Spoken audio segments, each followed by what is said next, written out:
Good morning friends, welcome back to our channel. আজকে day 3 লিংসেবংয়ে সকালবেলা আমরা মোটামুটি উঠে গেছি, একটু লেট করে আজকে উঠেছি কারণ আমাদের আজকে তো অ্যাক্টিভিটি নেই, শুধু জাস্ট একটা জার্নি আছে আমাদের। তো কোথায় কি প্ল্যান ট্যান সেটা পরে বলছি, আপাতত দেখো ভাই বসে চা খাচ্ছি। Ipsita good morning. এই যে এখানে বসে চা খাচ্ছি, আলাদাই একটা আমেজ তোমাকে দেখাচ্ছি সামনের। হ্যাঁ, ঠান্ডা আছে আর হাওয়াটা দিচ্ছে তো একদম ভালো লাগছে রোদটা, মানে ইয়ে করতে। ঘুম কেমন হলো? আমার ঘুম হয়নি কারণ আমি অনেক লেটে, কালকে ঘুম হচ্ছিল না, অনেক লেটে ও তো ঘুমিয়ে পড়েছে। আজকে ভোর 5টার থেকে যা জ্বালিয়েছি আমি, মানে 2 ঘন্টা থেকে 3 ঘন্টা বোধহয় ঘুমিয়েছি। নিজের ঘুম হয়ে গেলে আর কাউকে ঘুমাতে দেবে না। দেখেছো কি বলছে? আপাতত চা এনজয় করছি।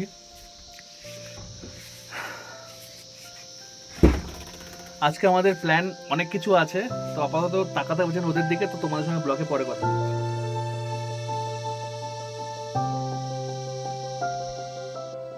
ফাইনালি আমরা রেডি হয়ে গেছি, স্নান করে একদম অনেকটা ফ্রেশ লাগছে। আর এখন এখানে এসে গেছি ব্রেকফাস্টের জন্য। এখন ব্রেকফাস্ট করব। প্রতীক দিচ্ছে ব্রেকফাস্ট। প্রতীকের বাবা দিচ্ছে। আচ্ছা, কাকু দিচ্ছে? ওকে, কাকু দিচ্ছে। তো আজকে দেখো সিম্পলি ড্রেস আপ করে নিয়েছি। আজকে এখানে কিন্তু বেশ হাওয়া দিচ্ছে, ঠান্ডা ঠান্ডা আছে। তো আমরা যেখান দিয়ে যাব, তোমার ধৈর্য হয়ে যেতে হবে, ওই সাইডটা ভালো ঠান্ডা, মানে অনেকটা ওপরে। কালকে পরশুদিন যখন আমরা এসেছিলাম তখনও খুব ঠান্ডা লেগেছিলো। তো জ্যাকেট ফ্যাকেট পরেই যেতে হবে। আচ্ছা, তোমাদের বলি আমরা এখান থেকে কোথায় যাচ্ছি। আমরা এখান থেকে যাচ্ছি মিম টি এস্টেট, নাম শুনেছো হয়তো তোমরা। ওটা পুরোপুরি তো অফবিট, এখন আর বলা যায় না। তো মিমে যাচ্ছি, অসম্ভব সুন্দর। তো এই মিমটা কিন্তু আমাদের বহুদিন ধরেই বাকেট লিস্টে ছিল, এতবার আসা হয়েছে, কোনো না কোনো কারণে না ওটা আর হয়ে উঠছিল না, হয়তো রুটের কারণে বা এখানে ওখানে থাকার রিজনে। তো এবার আমরা ডিসাইড করেছিলাম যে না, এবার অন্তত এটাতে আমরা যাব। তো এখান থেকে আমরা ডিরেক্ট যাব মিমে। তো এখন একটু বসে এইখানে ব্রেকফাস্টে আসুক। তো এই দেখো আমাদের জন্য চলে এসছে চাউমিন। এটা এগ তো দেওয়া আছে, চিকেন আছে কিনা বুঝতে পারছি না, বাট দেখে তো দারুণ লাগছে। খেয়ে দেখা যাক। আজকে ব্রেকফাস্টে আমাদের চাউমিন মানে নুডলস খেতে খেতে আর এত সুন্দর ভিউ এনজয় করে নিতে হবে লাস্ট টাইমের জন্য। কারণ মানে সিরিয়াসলি ছেড়ে তো যেতে ইচ্ছা করে না, যেই জায়গায় যাই সেই জায়গায় সুন্দর লাগে, তাই না? বাট যেতে তো হবেই। চল খেয়ে নি।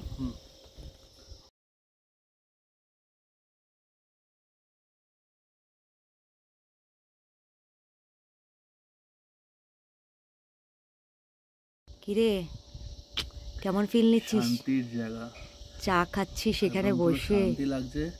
রোদটা গায়ে লাগছে, ঠান্ডা তো হাওয়া আছে, কিন্তু মেইনলি যেটা বলো শান্তির জায়গা। দাও, ঝিঝির ডাক আসছে, জোরে বল। ঝিঝির ডাক আসছে একটা চারিপাশ থেকে। নিচে লোদমা রিভার আছে রিজদি পুলের ওখানটায়, ওই সাউন্ডটাও আসছে উপরে হালকা করে, মানে নদীর একটা হালকা জলের সাউন্ড, আর এদিকে ঝিঝি পোকা। এছাড়া একটা শান্তি চারিপাশ জুড়ে, মানে এটা আলাদাই লাগছে, ব্যাপক। তুমি শুধু এখানে বসো, জাস্ট ফিল করো। সিরিয়াসলি মানে এই বসার জায়গাটা যেরকম ভালো, আর মানে ভিউটা তার সাথে তো আছেই, এত শান্ত, মানে চারপাশটা চুপ করে বসে থাকতে এত ভালো লাগছে, মানে মনে হচ্ছে আমাদের কথাটাও না বললে বেটার হয়। খুবই ভালো লাগছে, তাই না বল? একদম একদম। এমনকি সকালেও আমি মানে একটু হাঁটাহাঁটি করার পর আমি ওই আমাদের ব্যালকনিটায় বসেছিলাম, তো ওখানে পুরো সেম লাগছিল, পুরো এত ভালো লাগছে সত্যি। কি বলো তো, সবসময় যে কাঞ্চনজঙ্ঘা থাকতে হবে, বরফের স্নো ক্যাপ মাউন্টেন থাকতে হবে, এটা নয়। বাট তাছাড়াও একটা গ্রিনারি, দেখো চারিপাশে দেখা একবার পুরো গ্রিনারি পুরো, মানে হ্যাঁ আমি দেখাচ্ছি তো বারবার। মানে এই ফিলটা কিন্তু তুমি নর্থ বেঙ্গলে এইসব জায়গাতেই পাবে। আর একটা কথা আমার যেটা মনে হয়, আরেকটা কথা এখানে বলি, যে এখানে কিন্তু কোনো চা বাগান নেই আশেপাশে, ঠিক আছে? এই জায়গাটা নেই। হ্যাঁ, তা সত্ত্বেও ভিউটা এতটাই নির্মল যে কি বলবো, মানে ফাটাফাটি। আমার তো মনে হয় এই জন্য প্রত্যেকটা মানুষেরই একটু টাকা জমিয়ে হাইফাই জায়গায় যাওয়ার দরকার পড়ে না, কিন্তু একটু ঘোরা দরকার। কারণ দেখ, আলটিমেট আমরা যাই আর্ন করি, যা কিছু করি, যখন আমরা যাব টাকা পয়সা বা অন্য কিচ্ছু নিয়ে যেতে পারবো না, কিন্তু এই অভিজ্ঞতাগুলো যখন আমাদের বয়স হয়ে যাবে তখন এই অভিজ্ঞতাগুলোই আমাদের সাথে থাকবে, আর আমাদের সাথে যাবেও, তাই না? তো বয়স থাকতে থাকতে যে যার যেটুকু সামর্থ্য ঘুরে নেওয়া দরকার। তো ফাইনালি দেখো আমরা পুরো রেডি বেরোনোর জন্য। ভেবেছিলাম সবার সাথে একটা গ্রুপ সেলফি নেবো, বাট তানিয়ার যা পায়ের অবস্থা, ও তো নামতে পারলো না। তো প্রতীকের সাথে একটু ফটোও তুলে নিলাম। আর আমাদের লাগেজ নিয়ে চলে গেছে, যে নিয়ে গেছে এখানে ওর নামও নিমা। তো ওর নিয়ে আস্তে আস্তে নামছে। আর এই যে আমরা নামছি আপার লিংসেবং। আর ফ্রি সোল স্টেকে বাই বাই করে আমরা বেরিয়ে যাচ্ছি। খুবই ভালো লাগলো এখানে। আচ্ছা চলো আসছি, টাটা টাটা টাটা, একদম। তো ওদের সাথে সত্যি দুদিনে মনে হচ্ছে না, বহু দিনের পরিচয় মনে হচ্ছে। খুব ভালো কাটালাম 2 দিন। এবার আবার নতুন ডেস্টিনেশনে, তাই না? নতুন ডেস্টিনেশনের পথে আমরা হাঁটা শুরু করলাম। চলো। এখানে সুন্দর এক ফুলের আর বাড়িটা সাজানো, কোনো অনুষ্ঠান মনে হয় হয়েছিল, গ্রামের বাড়ি। তা আমাদের এই রাস্তাটা দিয়েই যাওয়াই, দেখো সব ডালিয়াগুলো আস্তে আস্তে বড় ফুটে আবার ইয়েও হয়ে যাচ্ছে, শুকিয়েও এসছে, মানে আরও বড় হয়েছিল। এখানে কিন্তু আমরা যা খেলাম সবই কিন্তু এই ক্ষেতের লোকাল একদম। বেশি তোলাটাও মুশকিল, জানো তো, রাস্তাটাও দেখতে হচ্ছে। এই জায়গাটা পুরো স্কোয়াশের চাষ হচ্ছে এখানে, ম্যাক্সিমামই স্কোয়াশ, তবে সব কিছুরই হয় বলি। হ্যাঁ হ্যাঁ, দেখো এই দিক দিয়ে একটা রাস্তা চলে গেছে। আর এখানটা দেখো, এই দেখো এইভাবে স্কোয়াশ ঝুলছে, দেখতে পাচ্ছ কিনা জানি না। এই যে এই দেখো স্কোয়াশ ঝুলছে, এইখানে কত পড়ে রয়েছে। এখানে সত্যি কত নষ্ট হয়, দেখো স্কোয়াশও কি পরিমাণ নষ্ট হয়, মানে যাই না কত যে পড়ে রয়েছে। এই জায়গাটা কিন্তু খুব সুন্দর।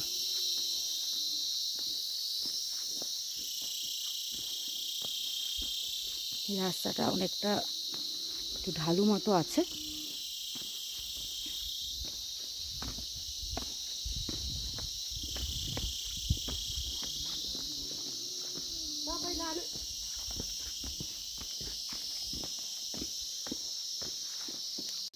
আমরা এই দেখো এই রাস্তাটা দিয়ে এলাম। এই যে এখানেও কিন্তু সব ক্ষেতই হচ্ছে, এবার কি এগুলো আমি ঠিক বলতে পারবো না। আর এই আলপথটা দিয়ে ওই যে সোম দাঁড়িয়ে আছে, ওখান দিয়ে যাওয়া।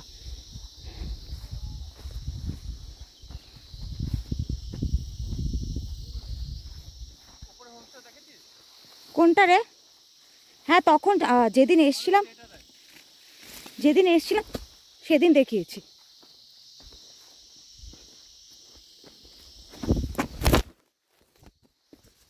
তুই কি দেখলি? এইমাত্র কি হলো বলো তো, তোমাদের এই জায়গাটা দেখাতে দেখাতে আসছিলাম, খেয়াল করিনি ওই জায়গাটা গর্তের মধ্যে এইমাত্র ধপাস করে পড়ে গেছি। ভাগ্য ভালো ওই ওপরের দিকটায় পড়িনি, তাহলে ভালো লাগতো। একটু লেগেছে হাঁটুতে, বাট ইটস ওকে।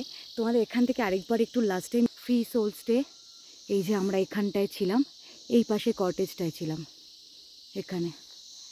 তো রাতের বেলা কিন্তু এখান থেকে তুলতে পারলে খুবই ভালো হয়, মানে পুরো লাইটটা বোঝা যায়, বাট অন্ধকারের মধ্যে আমরা আর রিস্ক নিইনি। এই সামনের রাস্তাটাও খুবই খারাপ আছে, বুঝলে তো, অনেকটা ডাউন আছে। তো আমি ওখানটা আর ব্লক করবো না, চলো আগে নেমে যাই। তো তোমাদেরকে একটা নদীর কথা সকালে বলছিলাম যে আওয়াজ পাওয়া যাচ্ছে, যে লদ্ধুমা রিভার। তো এটা হচ্ছে সেই নদীটা। কাল আমরা পরশু দিনে এখান দিয়ে ক্রস করেছিলাম, এই যে এই ব্রিজটা দিয়ে এসে দেন এখান দিয়ে আমরা গেছিলাম। তো আজকেও আমরা এদিক দিয়ে ক্রস করছি। হ্যাঁ, তো এই রাস্তাটা বেশ ভালো ছিল, নামতে কষ্টকর হয়েছে। হ্যাঁ, এই নদীর আওয়াজটাই ওপরে পাওয়া যাচ্ছিল। হ্যাঁ, এখন আমাদের এদিক দিয়ে উঠতে হবে পুরো।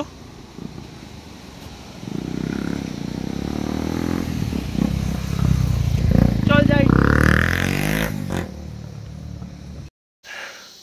আমরা এখন এখানটা দাঁড়িয়েছি, দাঁড়ানোর একটাই রিজন, সেটা বলছি, আকাশে দেখছো মেঘ কেমন আছে, এটা রিজন না।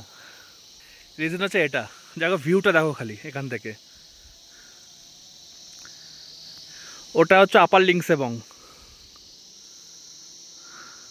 ওই পাহাড়টা, পাহাড়ে আরও ওপরে আপার লিংসেবং। সোজা তোমার রিম্বিকের রাস্তা সোজা চলে গেছে। আর ভিউটা এখান থেকে অসাধারণ, জাস্ট এদিকে মেঘগুলো ঢুকছে আর এই ভিউ কেমন বল জায়গাটা? ইপসিতা জুতো পরছে, জুতো খুলে জুতো পরছিস? এই যে ও জুতো খুব কমফোর্টেবল আনকমফোর্টেবল লাগছে কালকে থেকে, তো আজকে বললো পায়ে খুব ব্যথা করছে, তো তাই ও একটু ওটা কমফোর্টেবলের জন্য স্লিপারটা পরে নিচ্ছে। যাই হোক, এটা দেখানোর জন্য তোমাদের এখানে দাঁড়ালাম। তো আমাদের যেতে হবে ধোত্রে হয়ে মানেভঞ্জন, তারপর মানেভঞ্জন থেকে সুখিয়ার রাস্তা, তারপর মিম, অনেকটা রাস্তা, প্রায় 2.5 ঘন্টার পথ। আর ওয়েট করবো না, বেরোবো, চলো। আমরা এখন একটা মারাত্মক জায়গায় দাঁড়িয়েছি, পুরো নিস্তব্ধ নিঝুম, পুরো একদম দেখো শুনশান রাস্তায় জায়গাটা, ঝিঝির ডাক।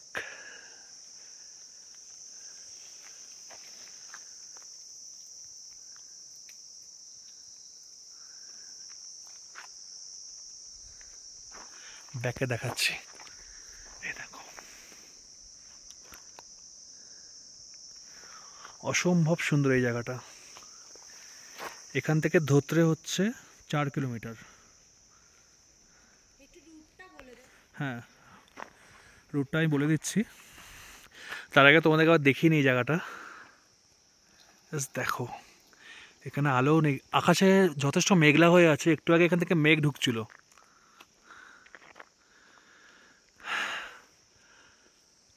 পুরো চুপচাপ।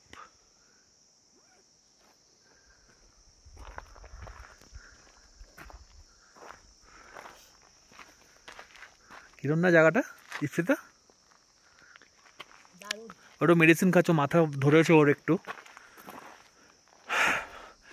ধোত্রেতে ভালো ঠান্ডা, ভালো মানে এখানে আমি বুঝতে পারছি, দাঁড়িয়ে আছি মারাত্মক ঠান্ডা। তোমাদেরকে রুটটা বলছি আমি, দাঁড়াও, তোমাদেরকে রুটটা আমি বলছি। আমরা গেছিলাম হচ্ছে ফ্রি সোল স্টে, সেটা হচ্ছে আপার লিংসেবংয়ে। লিংসেবং জায়গাটা অনেকটা বড়, লোয়ার আপার মিলিয়ে। তো আপার লিংসেবং আমরা গেছিলাম, এবং আপার লিংসেবং থেকে আমরা যাচ্ছি মিম। তো আমরা আপার লিংসেবং যাওয়ার সময় মানেভঞ্জন ধোত্রে হয়েই আমরা যেতে হয়েছিল, ফেরার সময়ও তাই।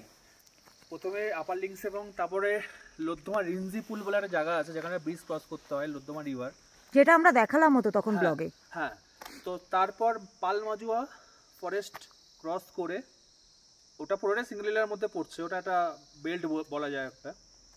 এখন আমরা যাচ্ছি ধোত্রে, ধোত্রে হয়ে মানেভঞ্জন, মানেভঞ্জন হয়ে সুখিয়ার রাস্তায় গিয়ে দেন মিমের রাস্তা আলাদা করে ধরতে হবে আমাদেরকে, ঠিক আছে? এই হচ্ছে ব্যাপার। এখন আমরা হচ্ছে ধোত্রের ঠিক 4 কিলোমিটার আগে, তোমাদের অলরেডি দেখালাম রাস্তাটা হয়েছে, এবার চলো। চল। তো আমরা ধরতে চলে এলাম আপার লিংসেবং থেকে, খুব সুন্দর রাস্তা ছিল। এখন আমরা ধরতেতে আছি। এই যে রাস্তাটা দেখছো, এখান থেকে সান্ডাকফু ট্রেক স্টার্ট, মানে টংলু রাস্তা এখান দিয়ে, মানে এখান থেকে টংলু যাওয়ার রাস্তাটা, হ্যাঁ। আর এটা ধোত্রে, আর ওদিকটা ওয়াচ টাওয়ার গুলো আছে হয়তো ধোত্রের, যেখান থেকে কাঞ্চনজঙ্ঘাটা আজকে পুরো মেঘে ঢাকা, কিচ্ছু দেখা যাবে না কাঞ্চনজঙ্ঘা, কোনো ভিউ নেই। পরশুদিন যখন গেছিলাম তখন হ্যাঁ, কিন্তু এই দিকটা পুরো ক্লিয়ার ছিল, পুরো ক্লিয়ার ছিল। আজকেই আবার প্রচন্ড মেঘ। এটা হচ্ছে 2024-এর নভেম্বরের ধোত্রে। হ্যাঁ, ঠান্ডা কাকে বলে? ঠান্ডা তো আছেই। আর এই জায়গাটাই টপটা আমরা দেখছিলাম আপার লিংসেবং থেকে, বল এই একটা সাদা মানে একটা আলোর ইয়েটা দেখা যাচ্ছে, কারণ এগুলোতে যে লাইটটা জ্বলে, ওর তোমাদের ওইভাবে হয়তো দেখানো হয়েছে কি হয়নি আমার মনে নেই, বাট আমরা খুব স্পষ্টভাবে দেখা যাচ্ছিল একদম টপে, একদম মানে দারুণ লাগছিল দেখতে। অনেকটা ওই আমরা কিজুম থেকে যেরকম দেখছিলাম, ওই কি যেন দেখছিলাম, জোরথাং, হ্যাঁ, ওরকম টাইপের ফিল হচ্ছিল। তারপর দারাগাঁও থেকে দেখা যায়, হচ্ছে রংপুর দেখা যায় দারাগাঁও থেকে। হ্যাঁ হ্যাঁ, তো বেশ ভালো লাগছিল। আর আমার না সাডেনলি একটু মানে এই ঠান্ডা হাওয়াটার জন্য প্রচন্ড মাথাটা ধরে রয়েছে, ওখানে দেখলে মেডিসিন নিচ্ছি। আর কি হচ্ছে বলতো, এখনো বেশ ঠান্ডার জন্য মানে কিরকম একটা লাগছে, ঠান্ডা ঠান্ডা লেগে রয়েছে। তো যাই হোক, এই জায়গাটা একটু আগে অবধি খুব রোদ ছিল, দেখো আবার সেকেন্ডের মধ্যে মেঘ হয়ে গেল। দেখি আমরা বেরিয়ে পড়বো সামনে কোথাও একটা দাঁড়িয়ে, হ্যাঁ আমরা দাঁড়াবো, চা ফা খাবো, চা নিয়ে নিয়েছি। হ্যাঁ চল এগোই। দেখো আমরা এখানে একটা জায়গায় দাঁড়িয়েছি, আর তোমরা এখান দিয়ে বুঝতে পারছো কিনা কতটা ক্যামেরায় জানি না, প্রচণ্ডভাবে মেঘ ঢুকছে। দেখো মেঘ মানে মেঘে পুরো ঢেকে যাচ্ছে ওপাশটা, সাংঘাতিকভাবে মেঘ ঢুকছে। আর এখান থেকে তোমাদের দেখাই, এই সামনে আমার আঙ্গুল বরাবর যেটা দেখছো, এটা হলো মানেভঞ্জন। তো আমরা প্রায় এসে গেছি, আর একটুখানি বাকি। এই সামনেটা হলো মানেভঞ্জন। তো মানেভঞ্জন এসে গেছি, মানেভঞ্জন থেকে আবার শুকিয়ে আমাদের যেতে হবে। তো এই যে অপোজিটে পুরো এই পাহাড় সমস্ত কিন্তু ঢেকে যাচ্ছে মেঘে। আর এই দেখো এই সাইডটা, এই যে সোম এখানে ফটো তুলছে, এই রাস্তাটা দিয়ে আমরা এলাম আর যাবো আমরা এই সাইডটাতে। এবার কিন্তু আমরা অনেকটা রাস্তা এলাম, দাঁড়াইনি, বেশ অনেকক্ষণ বাদেই দাঁড়ালাম, কারণ আমরা গল্প করতে করতে চলে এসেছি। দারুণ লাগছে।